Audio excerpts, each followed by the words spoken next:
তো সকাল সকাল মা এখন চাদর বদলাচ্ছে, চাদরটা নোংরা হয়ে গেছে বলে। নোংরা চাদরে শুতে পারি না। তো এখন চাদর পাতা হচ্ছে। আমাদের চাদরের এবারে পুজোর সময় বেডশিট কিনতে হবে ভালো দেখে কিছু, কারণ বেডশিটেরও কোনো অভাব, বলো মা?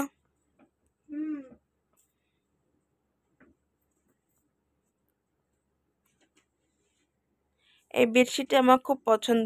এবারে পুজোতে সময় কেনা হয়েছিল না বলো? হ্যাঁ, এই বছরের পুজোতেই তো কেনা হয়েছিল এই বেডশিটটা। আর আগেরটা এই দাদা বেডশিটটা দিয়েছিল। আমার খুব পছন্দের। আর আগেরটা দাদা দিয়েছিল। হ্যাঁ। মর্নিং, একটা নতুন ব্লগে তোমাদের স্বাগত। আশা করি প্রত্যেকে তোমরা সবাই খুব ভালো আছো, সুস্থ আছো। আমরাও ভালো আছি। তো আজকে সকালবেলা বিছানার চাদরটা তো তুললাম। তো তুলে দেখো, আবার এখন দেখো জামাটাকে চেঞ্জ করতে হয়েছে। কি বলবো আর, জামা সকালবেলা ছাড়লাম, জামা কাপড় ছেড়ে আরে দেখো এখানে জয়ন্তবাবুর জামা ঝুলছে, দেখছো কি অবস্থা। কারণ ও বেরিয়েছিল, এত বাইরে রোদ, আজকে সেরকম কাজকর্ম নেই বলে বাড়ি চলে এলো। এসে এখন শুয়ে রয়েছে, বলছে বাইরে প্রচণ্ড তাপ। এখনো মানে কটা বাজে, 9টা সাড়ে 9টা বাজে, বলছে প্রচণ্ড তাপ।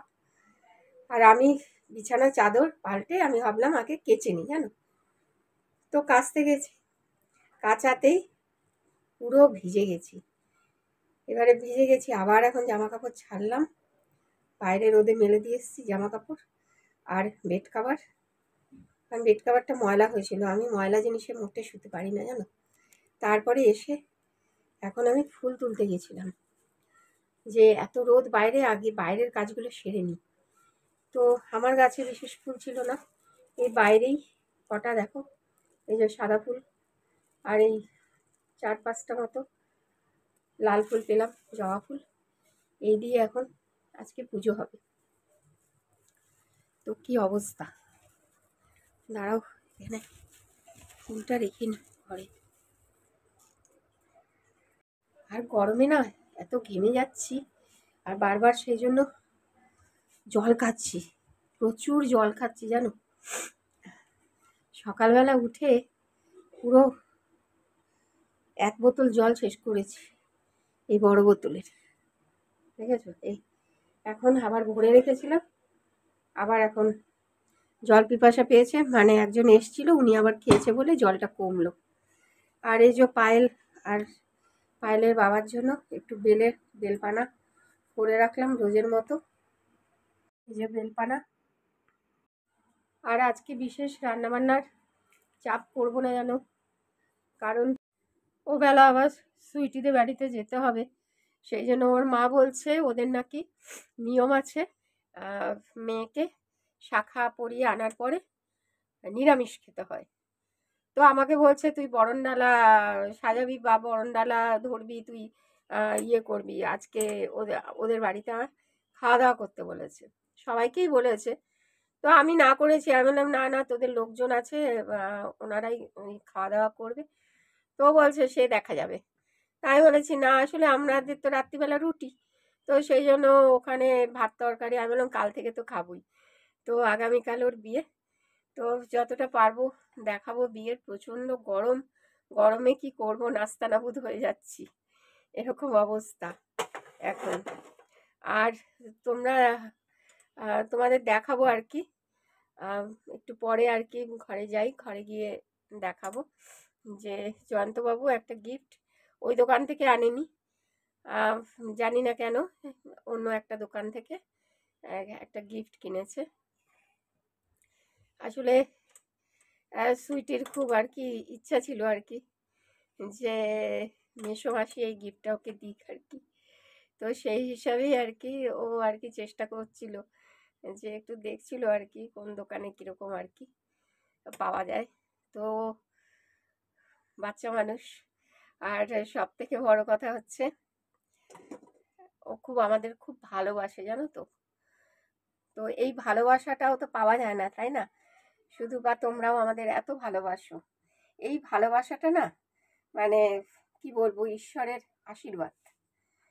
তো যাই হোক, আজকে অল্প একটুখানি শুক্তো রয়েছে জানো, কালকে করেছিলাম শুক্তো, তো সেই অল্পই শুক্তো আছে, হয়ে যাবে মিলেমিশে আর কি। আবার একটুখানি শাক আছে, ওইগুলো দিয়ে জয়ন্ত আজকে আর মাছ আনেনি, বললো মাছ ভালো পেলাম না, তো সেই জন্য মাছ আনেনি। আমায় বলছিল তুমি ডিম হলে বলো, আমি ডিম করবো। তা আমি বললাম তুমি ডিম আনো কি যাই আনো, একটা কিছু আনো, অল্প করেই আনো একবেলার জন্য। তো একবেলার জন্যই অল্প কি বলো তো, এই 6-7 পিসের মতো না 8 পিসের মতো চিকেন এনেছে। বললো ওই দিয়ে আজকে পাতলা করে একদম ঝোল বানাও, তো ওইটাই আর কি বানাবো, আর কিছু করবো না, শুধু আজকে এইটুকুনি, কারণ গরমে আমি পারছিও না। আর আজকে কাজকর্ম আবার ওদের বাড়িতেও তাড়াতাড়ি করে যেতে বলেছে, তো খাওয়া দাওয়া করেই হয়তো ওদের বাড়িতে যাব। আর সব থেকে বড় কথা কি জানো, আমার চুল না ধরছি আর উঠে যাচ্ছে, ধরছি আর উঠে যাচ্ছে, লম্বাই হয়েছে। আর সামনেটা তো একেবারেই নেই, কোনো রকমে ঢাকা ফাঁকা দিয়ে রাখি। এটা আমার বাবার জন্য, আমার বাবার মানে আছে না যে বংশ পরম্পরায়, তো বাবার থেকেই পেয়েছি। আমার ভাই আবার পুরো ঠাসা আমার মার চুলটা পেয়েছে। আমার মা একদম মানে কি বলবো, মার এত গোছ ছিল এত বয়সেও, তো আমি পাইনি, একেবারে পাতলা ফিলফিলে বাবার মতো। তো সেই জন্যই ভাবছি কি একটু চুলটা যদি একটু অন্তত সমান করতে পারতাম, জানি না যদি সময় হয় হবে, নাহলে করব না। তো মেয়ে বলছে তোমার ধরলেই উঠে যাচ্ছে, তুমি চুলটাকে ছোট করে নাও। হ্যাঁ, তো এরকম অবস্থা। আসলে একটা সময় আমার চুল না খুব মানে গোছ ছিল না কোনোদিনই, যেন আমার চুল তো পাতলাই, কিন্তু প্রচুর লম্বা ছিল আর খুব সিল্কি ছিল জানো। সেদিনও একজন আমাকে বলছে দিদি আপনার চুলটা কত সুন্দর, ওই সুন্দর বলে বলেই পুরো বান্দর হয়ে গেছি। তো চুল ওই জন্য এখন উঠে যাচ্ছে, কি বলবো বলো। তো চলো রান্নাটা শুরু করে নি। এই এখানে এই চিকেন এনেছে, আর এখানে আমি একটুখানি পেঁয়াজ কুচিয়ে নিলাম। এই যে ইন্ডাকশান কিনে নিয়েছি ওরা, ওই সুইটি আসলে আমাদের কাছ থেকে ইন্ডাকশান চেয়েছিল, সেই জন্যই এইটা কিনে নিয়ে আসা হয়েছে। যেহেতু আবদার করে কিনতে চেয়েছে, মানে চেয়েছে আমাদের কাছে আবদার করে, সেজন্যই এটা কিনে ওকে উপহার হিসাবে দেওয়া হচ্ছে আর কি। দেখো এখানে কে কুয়াশা। Hi everybody. আসলে আমরা কোথায় যাচ্ছি, শাখাপলা করতে। তো ওকে নিয়ে বেরিয়েছি, ওকে নিয়ে বেরিয়ে পড়েছি। আর এখানে এটা মাসিমণি মাসি আছে, আর আমার দিকে আছে উল্টো দিকে আছে বড় মামি।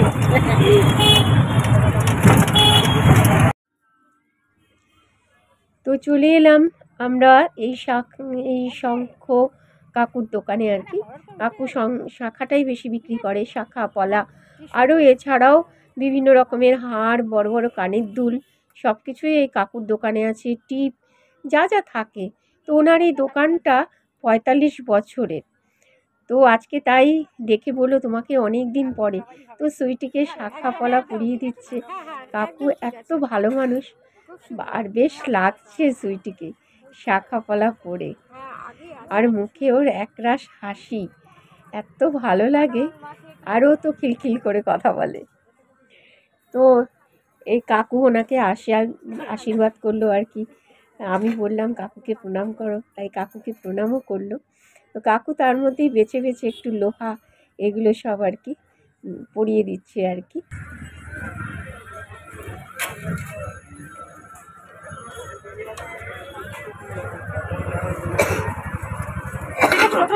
বাহ, সুন্দর লাগছে আমাদের মিষ্টি মেয়ে।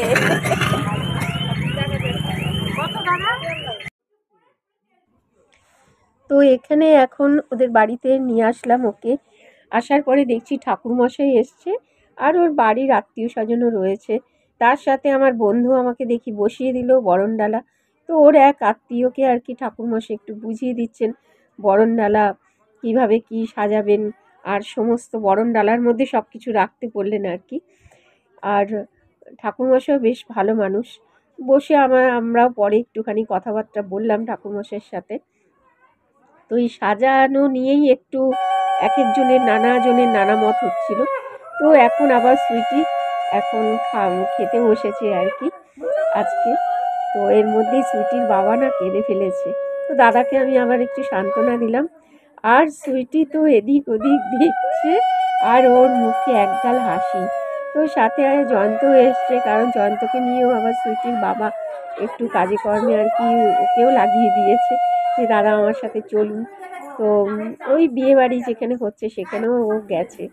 তো এখানে এই যে জয়ন্ত এখন এসে বসে আছে আর ওর সমস্ত বাড়ির আত্মীয় স্বজন, এর মধ্যে ওর মা, এটা ওর মা মানে সুইটির দিদা, তারপরে এখানে আরও আত্মীয় আর কি রয়েছে। আমি সবাইকে চিনি না, এটা সুইটির বাবা। তো মেয়েকে খাইয়ে দিচ্ছে আর কি। তো বেশ আনন্দ হলো, সবাই মিলে সবার সাথে পরিচয় হলো, খুব গল্প গুজব আনন্দ। আর সুইটি তো মাসি বসো বসো, সে আজকে থেকেই ওর বিয়ে লেগে গেছে আর যা পাচ্ছে সে আমাকে দেখাচ্ছে। তো আবদার করে আমাকে বললো মাসি তোমাকে আজকে আমাকে খাইয়ে দিতে হবে। তাই দেখো ওকে না এখনো ভাত মেখে খাওয়াতে হয় জানো। তো তাই ভাত মেখে ওকে খাইয়ে দিচ্ছি।